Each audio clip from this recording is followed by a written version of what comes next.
Hi everyone, Heather Lou here, coming to talk to you about a really fun and heirloom sewing technique called lace insertion. You've probably seen this and maybe not quite realized what it is. Anytime you see a vintage Victorian or Edwardian blouse and it has all that beautiful kind of lace detailing, that's generally where you're seeing this lace insertion technique used.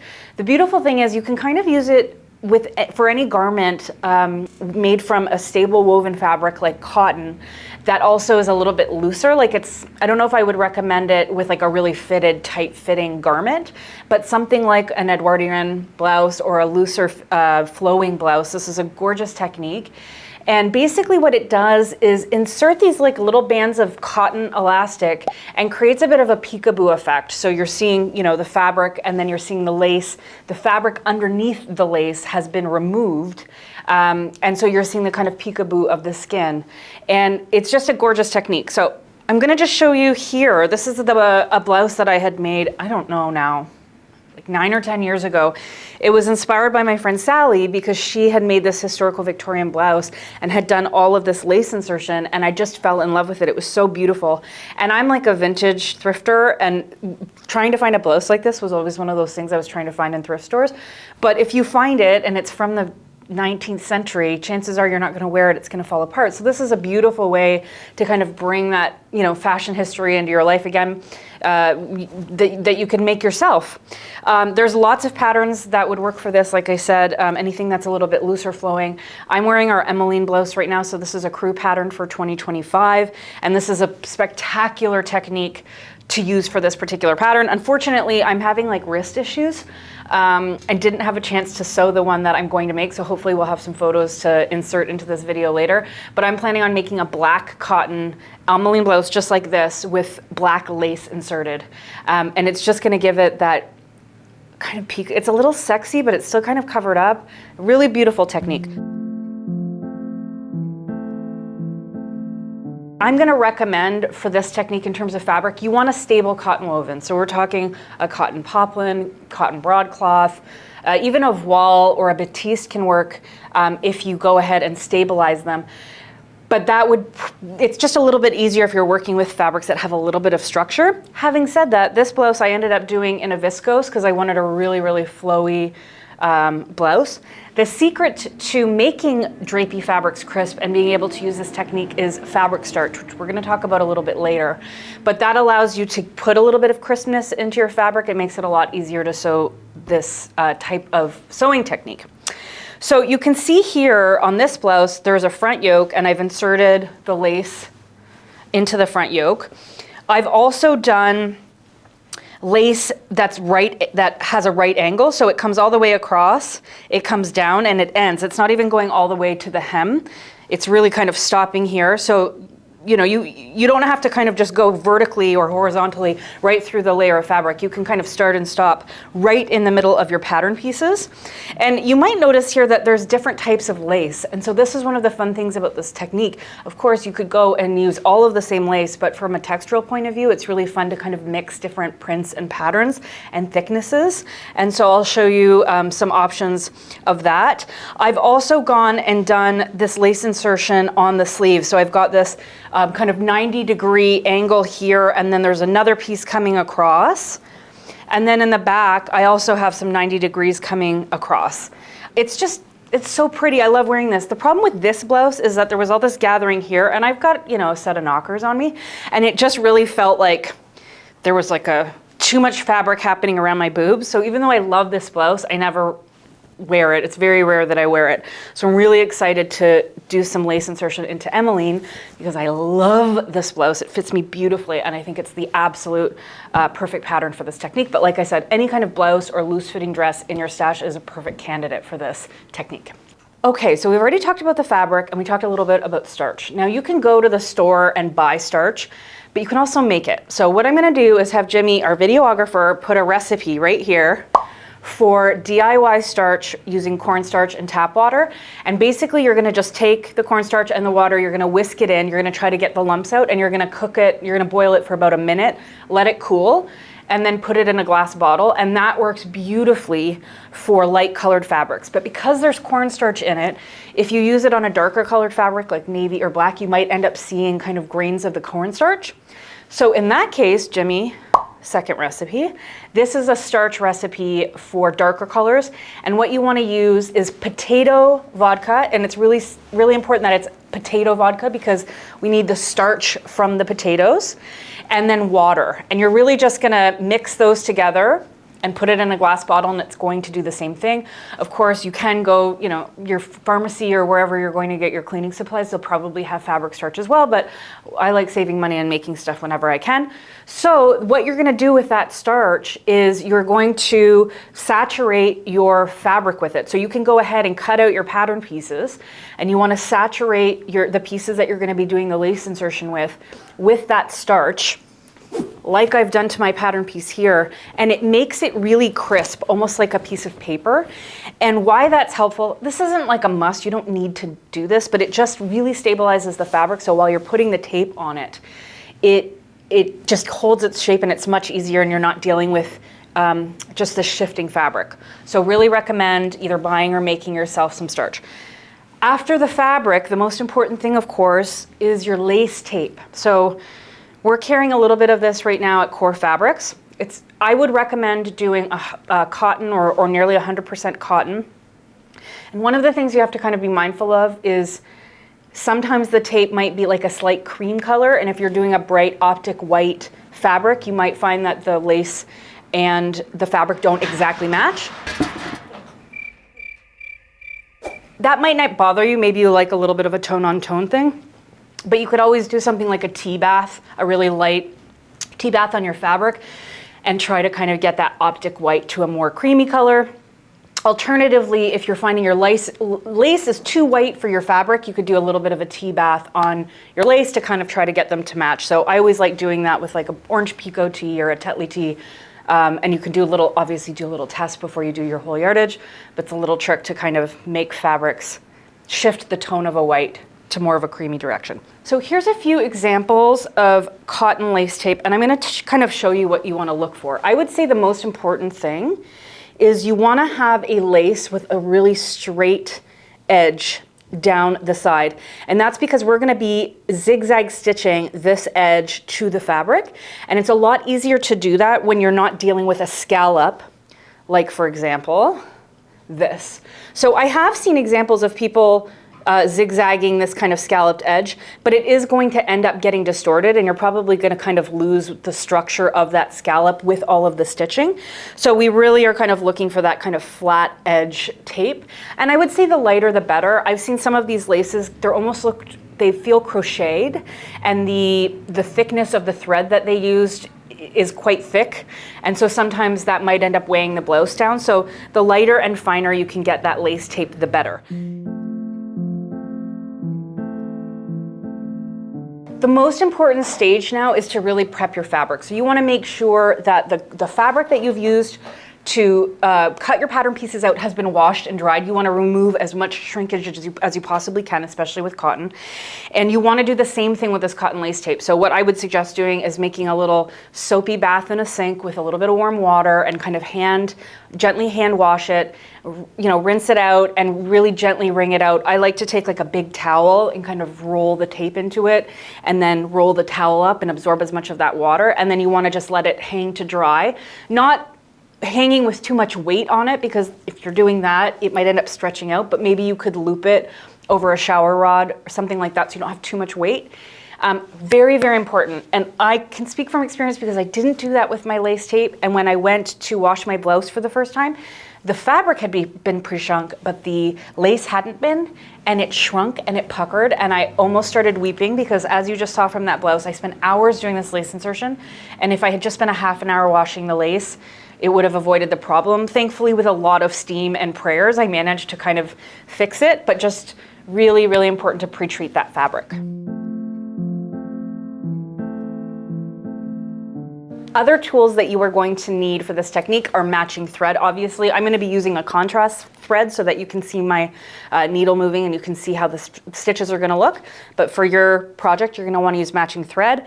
You're also going to want a fine pin. So I like a silk pin for something like this. They tend to be really long and really fine. And so when you're working with a finer cotton, especially like a batiste or a voile, and then that fine lace, they're going to just really go really smoothly into your fabric. You don't want to use like a big thick quilting pin because it's going to maybe poke holes in your fabric. The finer the pins that you can use, the better. You're also going to need a pair of really sharp scissors, and I like using scissors that have a slightly shorter blade. Like I don't want to go in, because what we're going to do is apply the lace and then on the wrong side of the fabric cut down the fabric where it was sewn and press the seam allowances opening. And it's so gentle. I don't want to go in there with a big pair of tailor shears like this. I want to have a lot of control. So a pair of scissors with a short blade like this, or this is in particular a pair of applique scissors, is absolutely perfect. You may need a marking tool, so depending on how complex your pattern is, you might almost kind of need to map out on the pattern piece where that lace is going. So in that case, you want to use, depending on your preference, some kind of marking pen that you're not worried about screwing up. So maybe before you go and wash your fabric for this project, you could test out some of your different chalk tools. Maybe you're going to use a friction pen like this one, which is supposed to disappear with an iron. This is a really fine chalk pencil in different colors. But like I said, wash it first, make sure it's going to be removed, because again, last thing you want to do is go and do all this work, use a marking tool, and then find down the road that it didn't mark and you're seeing all of this weird chalk that you can't get out. And then of course you want a pair of sewing machine needles. Get a fresh, fine, sharp pair of needles. That's an appropriate weight for your fabric. So if you're doing a really fine cotton, you might want like a size 10 or an 8. I definitely wouldn't go over 12, and you want to just make sure they're fresh, because we're poking holes in a fine fabric and the lace, and you don't want to be having issues with skip stitches or puckering or anything like that. And lastly, for your sewing machine, it has to sew a zigzag stitch. Now, I've seen versions of this technique where people have kind of done almost like a French seam on the inside, and they've encased everything where there's no raw edges. But personally, it's a lot more work, it's a lot more fiddly, and if you do this with a zigzag stitch, it's really sturdy, it's really, really strong, and it's not going to fray. We have pre-shrunk that cotton tape. We've got our pattern pieces cut out. They're starched if you want to starch your fabric. And now we need to think about what the actual design is that we want to apply for our lace insertion. One way we could do this, if you are a visual person and you kind of want to work out some ideas, is you can always just print out the tech flat, which is the black and white drawing of your pattern, and kind of get a pencil out and just draw some ideas. We'll be sure to, in the comment section for this video, link to the Pinterest inspiration board we have for these heirloom sewing techniques. So you can just go into that Pinterest board and get a million different design ideas and different ways that this could be applied. You could come in and try to do it on a curve. It's a little bit trickier. If you were to do that, I would maybe consider hand stitching or basting this in place, so you could use your hand stitches to baste the curve in. We could just go and be really traditional and just do straight lines. One thing you need to be mindful of is your seam allowances. So I know for this blouse, the blouse placket is actually built right into the shirt, so I don't want to interfere this lace tape with any of that. So I want that lace tape to be well away from any of the kind of folding and tucking I'm going to be doing to this pattern later. But I could come in and I could do rows. I could go across horizontally. I could even do that 90-degree angle that I showed you earlier.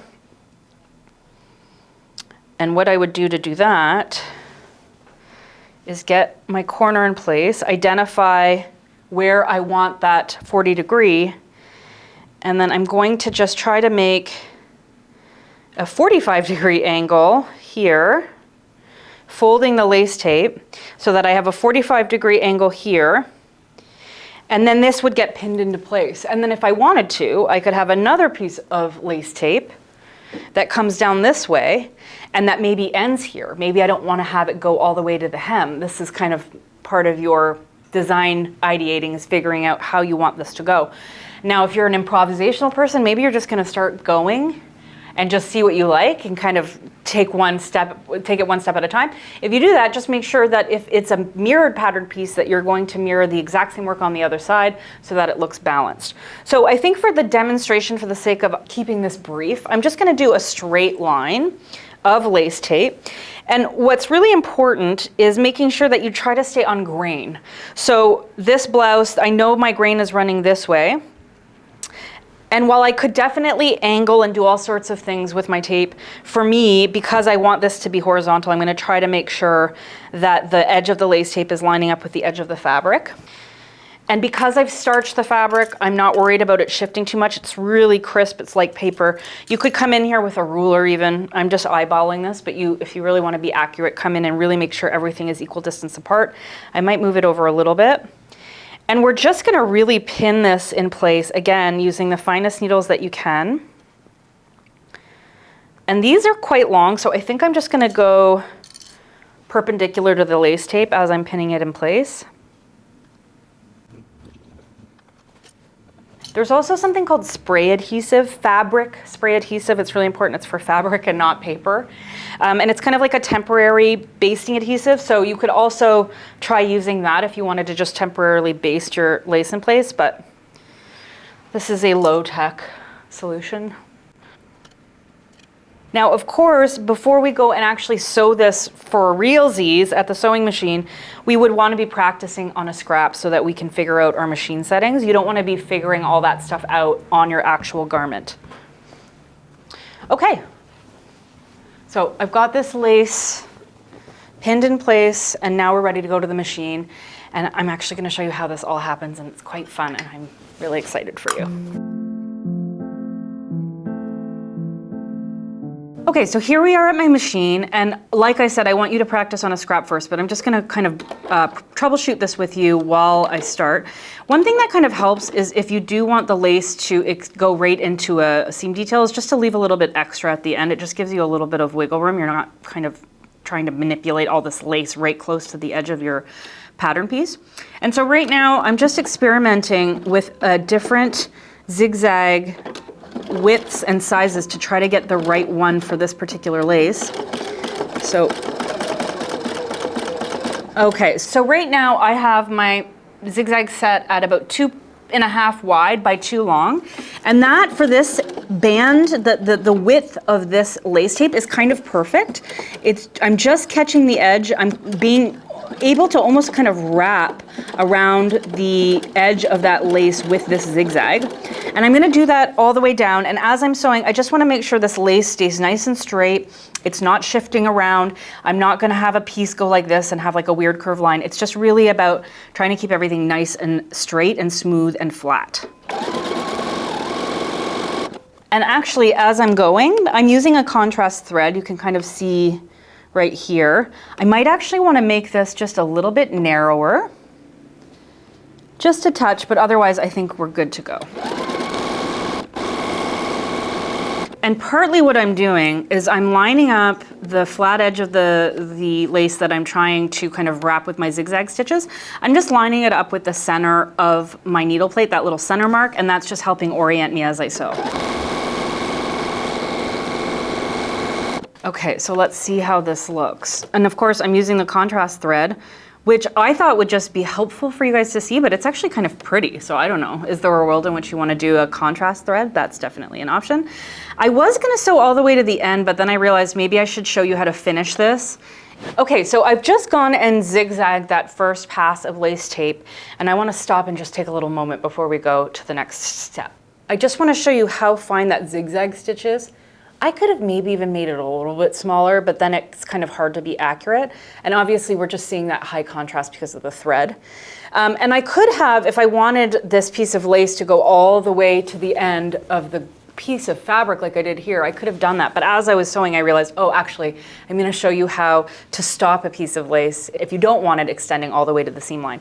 So probably you would do this prior to sewing. You just basically want to determine where the lace is going to end, and then you're just tucking the seam allowance under. It's really that simple. And I did about 1/4 inch, 3/8 of an inch, and we're going to pin this in place. And now what I'm going to do to finish this is I'm going to zigzag around the edge of this all the way back around again. And this piece of lace is going to be solidly attached to our piece of fabric. So back to the machine now.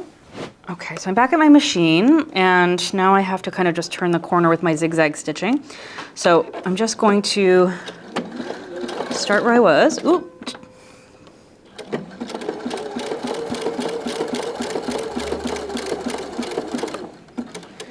And as I approach that corner, I'm just gonna leave my needle down so it helps anchor the work. I'm gonna turn it.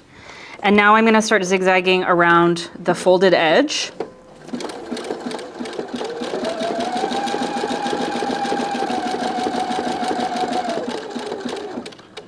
And then as I approach the second corner, I'm gonna leave my needle down, turn my work. And now sew the entire length of the lace.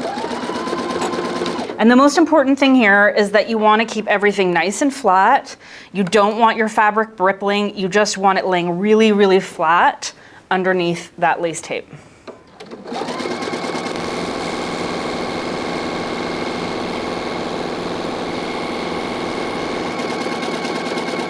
And then as I approach the end, I'm just back stitching. Here's my pattern piece with the lace attached, zigzagged on both sides. Obviously I had overlapped some of my stitching here, but again, if this is white stitching on white lace on white fabric, you are not gonna really notice any of that. But it's nice and crisp, it's flat. And now the next step before we do anything else is to just give it a really good solid press. We're gonna help sink those stitches into the fabric with a little bit of steam. We're gonna help smooth anything out that may have got minorly distorted as we were sewing. We're gonna do it on the wrong side as well.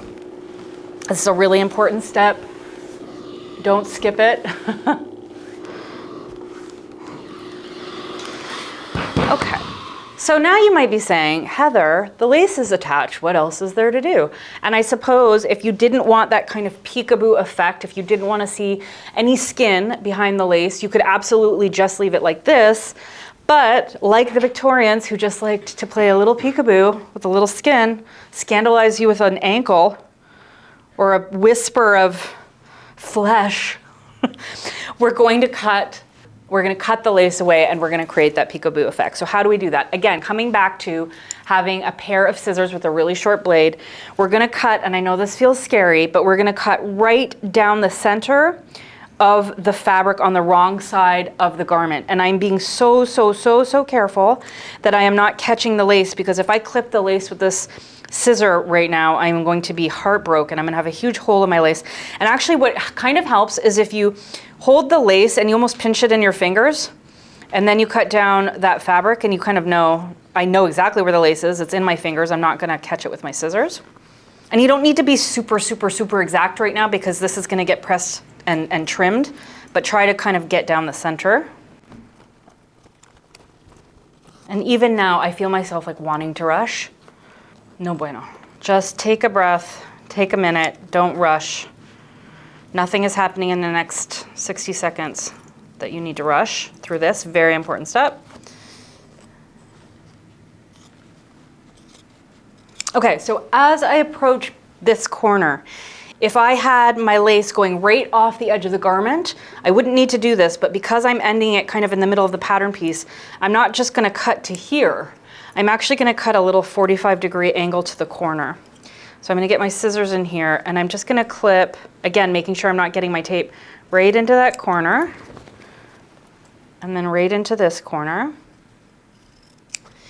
So we've created this little like wedge. And now we are going to press the seam allowances against the zigzag stitching. So lots of hot steam. I'm going all the way around. And then as I approach this, I want to kind of keep that little raw edge of lace flat, but I am going to get that little clip flat there. And then do this on the top. Ooh, hot fingies. Ah. Okay, so let's take a look what that looks like here. You can see what it looks like on this side. And by virtue of that, we're now a perverted Victorian with a little brush of flesh, that little glimpse of skin. And so there's one final step. We can't just walk around with these raw seams. We are gonna go back to the machine, and on the wrong side of the fabric now, we are going to zigzag over this folded edge right here, We're gonna use the exact same length of zigzag, and we're gonna go all the way around. And when we're done that, we're gonna trim close to those zigzag stitches, and then we're done this piece. So let's get back to the machine. Okay, we're back. And I want you to watch, again, I'm looking at the center of my foot. I'm taking that little red line that marks the center, and I am trying to align it with the folded edge of this fabric so that it's catching everything in my stitch line. And actually, you know what? I'm gonna change my mind. I think I want my needle to just wrap, basically, to just wrap around this edge. So maybe it's not great if I center that line. I wanna maybe just shift it over a little bit, just slightly, like not less than 1 millimeter, so that it's just wrapping that folded edge of fabric, but we're using the exact zigzag settings that we had used before. And as I'm sewing, I just want to keep the seam allowance nice and flat and make sure that there's nothing folded, that everything's nice and even and flat.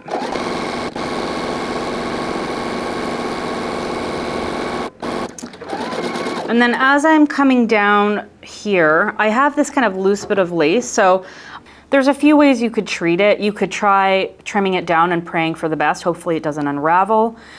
You could try maybe folding it over this way and then including it with your zigzag stitches. But what I'm gonna do is, once I'm done the zigzag, I think I might just come across and zigzag, like keep it flat down and maybe either zigzag or straight stitch down to secure it. And then that way I'm less worried about this area unraveling. So I wanna kind of keep that flat down against the lace as I turn this corner with my zigzag stitching. And we leave our needle down at the corner, we turn. Same thing, this corner. Okay, so it has now been fully zigzagged around the entire perimeter. I want to kind of zoom in here a little bit so you can see what this looks like. We're going to do the same thing. We're going to come through and we're going to give this a really nice press. Just get those stitches anchored in, smooth out our fabric. And now it is time to trim. And this is where a pair of applique scissors comes in super handy, because the flat part of the scissors really lays flat against the fabric. And it's really this that you're kind of concentrating on. And I'm just gonna hold up that little edge of fabric. And then you're just trimming. And what that zigzag stitch does is it's basically enclosing the seam. It's almost like a serged seam. Unless you had like a really, really frayed fabric, like a rustically woven linen or something like that. Something this finely woven with all 2 layers of zigzag stitches, I'm not worried about it unraveling. Like I said, it is possible to do a French seam. So for this seam, if you were one of those people who just needs everything to be clean finished, rather than doing this as a zigzag, you could have trimmed your seam so they're really nice and even, tucked the raw edge under so that the raw edge is touching basically the folded edge of the fabric, and you could come in with a straight stitch and really neatly enclose everything. But then what you're gonna end up having is a visible line of straight top stitching some distance away from the lace. And you might like that as a design detail, but I kind of want these zigzag stitches to really blend into the fabric. And so I've just chosen to do that instead of any kind of enclosed seam. And so I'm just going to go the length of this seam, trimming as I go, getting as close as I can to those zigzag stitches. And you know, I can go in and clean anything up that's maybe not as even as I would like. As I approach this corner, I'm basically just going to trim this down. Now we still need to deal with this raw bit of lace, but I'm going to deal with that in a moment.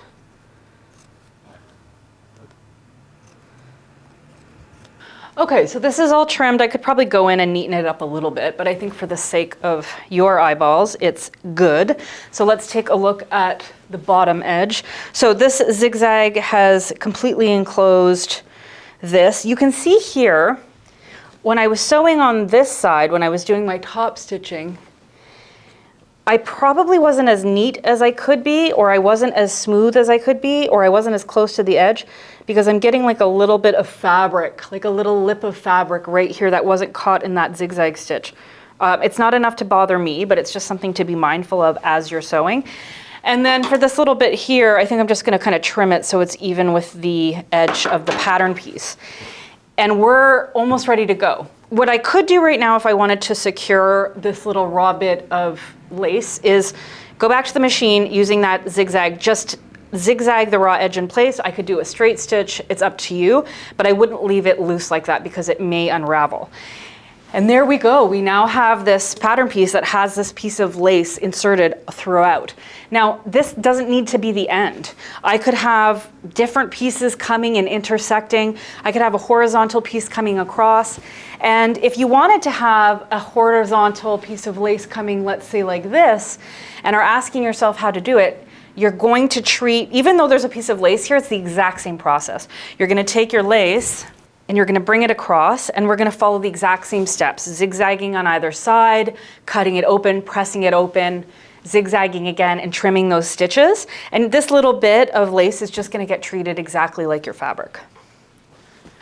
Okay, that is it for this lace insertion technique. I hope that you consider integrating this into your next sewing project, whether or not it's an heirloom or historical sewing pattern or not. I really think it's such a pretty detail.